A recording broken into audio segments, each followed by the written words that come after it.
Assalamualaikum warahmatullahi wabarakatuh. Selamat datang dalam pembelajaran ilmu pengetahuan sosial bersama saya Salsabila. Untuk mengawali pembelajaran, ayo bersama-sama kita berdoa ya. Bismillahirrahmanirrahim. Oke anak-anak, saya ucapkan selamat ya karena kalian sudah memasuki kelas 7 sekolah menengah pertama. Baik, untuk pembelajaran IPS yang pertama kali, kita akan belajar tentang ruang dan interaksi antar ruang. Apa saja sih yang kita pelajari dalam pembelajaran kita hari ini?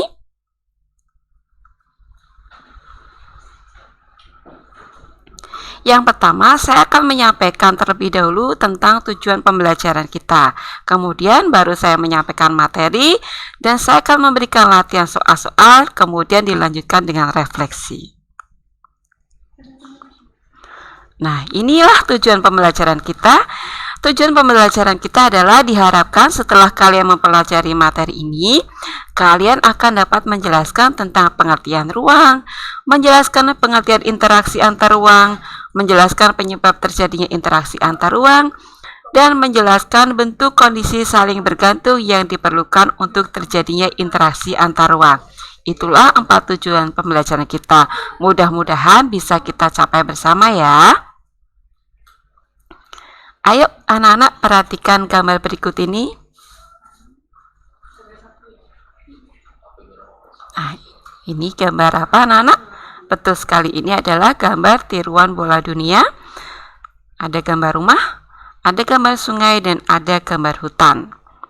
Kira-kira dari gambar ini apakah kalian ada pertanyaan? Oke, jika tidak ada, Ustaz ucapkan bagus. Nah, ruang. Apa sih itu ruang?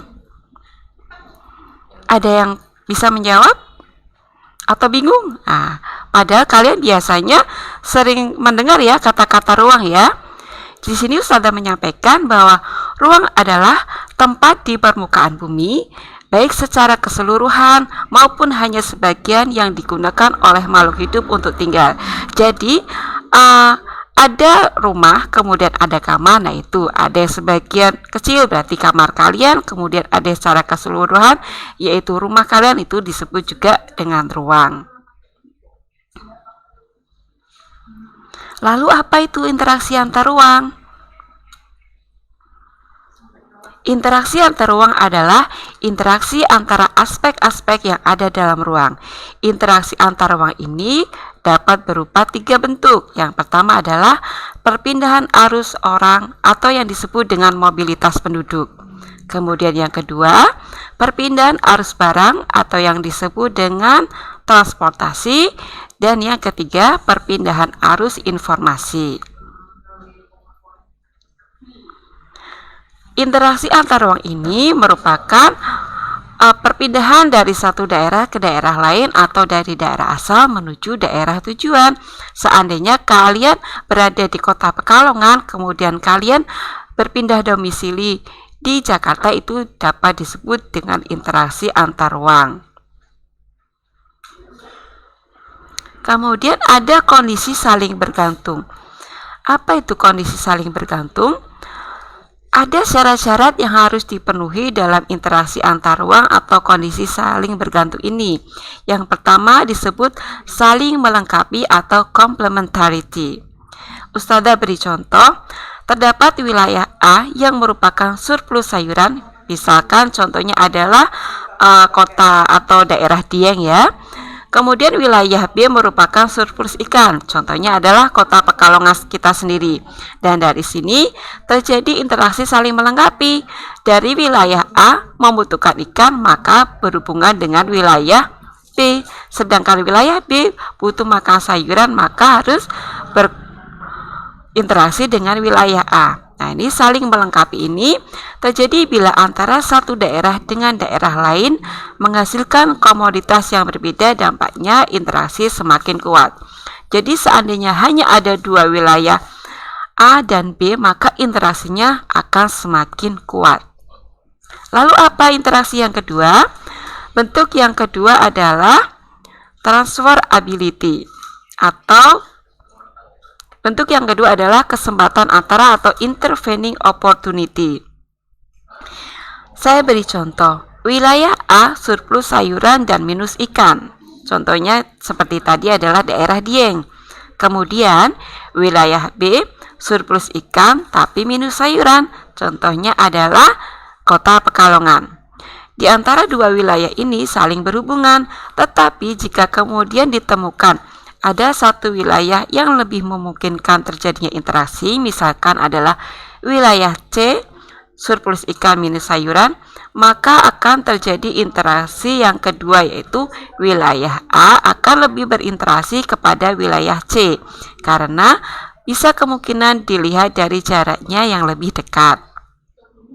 Ini terdapat penawaran alternatif, di mana suatu ruang menawarkan pilihan yang lebih baik di ruang lain daripada ruang asal. Kemudian yang ketiga adalah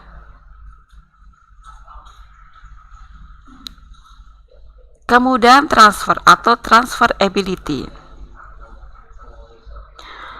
Kemudahan transfer merupakan kemudahan pemindahan manusia, barang, jasa, gagasan, dan informasi antara satu wilayah dan wilayah lainnya. Ini bisa terjadi karena adanya sarana prasarana, kemudian lokasi atau wilayahnya yang memungkinkan. Kemudahan transfer ini dipengaruhi oleh antara lain jarak antar wilayah, biaya transportasi, kemudahan dan kelancaran sarana dan prasarana transportasi antar wilayah. Penyebab terjadinya interaksi antar ruang.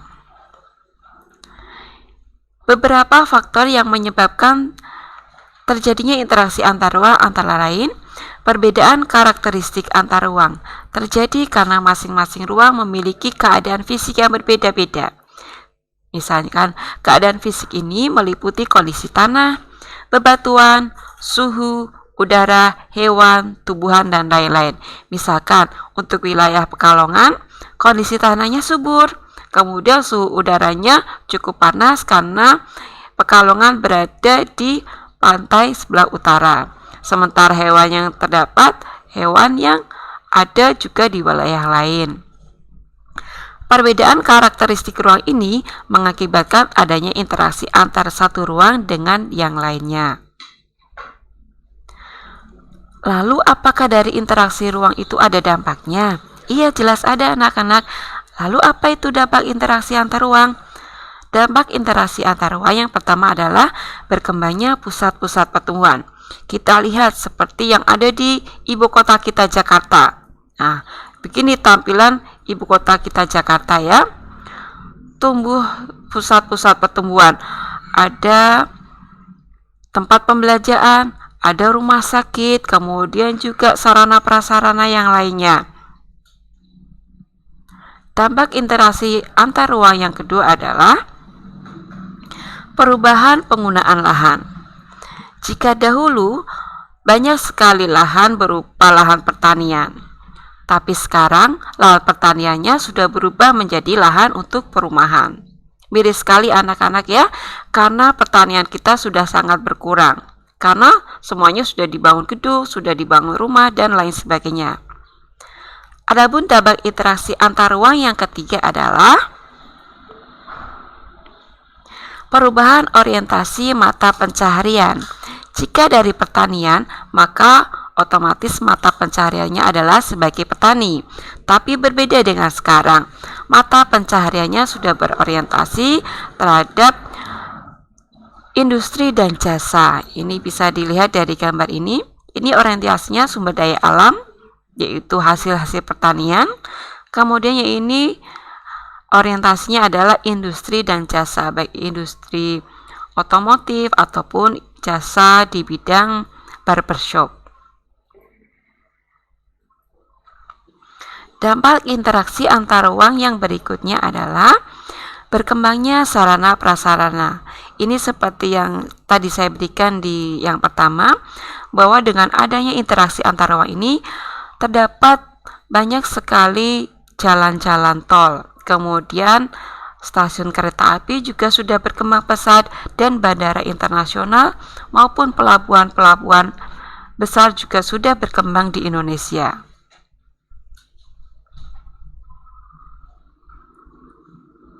Dampak interaksi antar ruang yang kelima adalah perubahan komposisi penduduk. Dari adanya interaksi antar ruang ini, kita bisa melakukan sensus penduduk. Ada perubahan penduduk dari tahun ke tahun. Biasanya sensus penduduk dilakukan setiap 10 tahun sekali.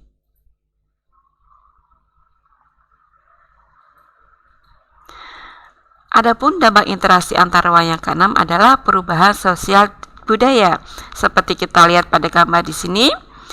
Dahulu petani membajak sawah menggunakan kerbau, tetapi sekarang petani membajak sawah dengan berkembangnya industri maka sudah menggunakan mesin traktor. Dari sini kita bisa melihat bahwa dengan adanya perubahan seperti ini maka kita bisa menghasilkan yang lebih bagus karena lebih cepat untuk digarap. Sekarang Ustazah berikan latihan soal. Coba kalian jawab ya. Yang pertama, setiap ruang mempunyai karakteristik berbeda. Kebutuhan setiap ruang yang beragam tidak selalu mampu dipenuhi sendiri. Bagaimanakah kebutuhan ruang tersebut dapat dipenuhi? Coba kalian tulis di buku catatan kalian ya. Kemudian yang kedua, buatlah contoh kondisi saling bergantung atau kesempatan antara yang terjadi di sekitar tempat tinggalmu. Cukup 2 soal itu saja anak-anak, silahkan kalian kerjakan. Mudah-mudahan kalian bisa memahami materi yang Ustazah sampaikan. Jika kurang memahami, kalian bisa buka kembali, bisa juga membaca dari buku pelajaran. Demikianlah anak-anak materi pembelajaran IPS yang pertama pada kesempatan hari ini. Mudah-mudahan bermanfaat buat kalian. Senantiasa belajar, man jada wajada. Barang siapa bersungguh-sungguh, insya Allah ia akan berhasil. Saya pamit undur diri dulu. Sampai bertemu kembali di pembelajaran ilmu pengetahuan sosial berikutnya. Wassalamualaikum warahmatullahi wabarakatuh.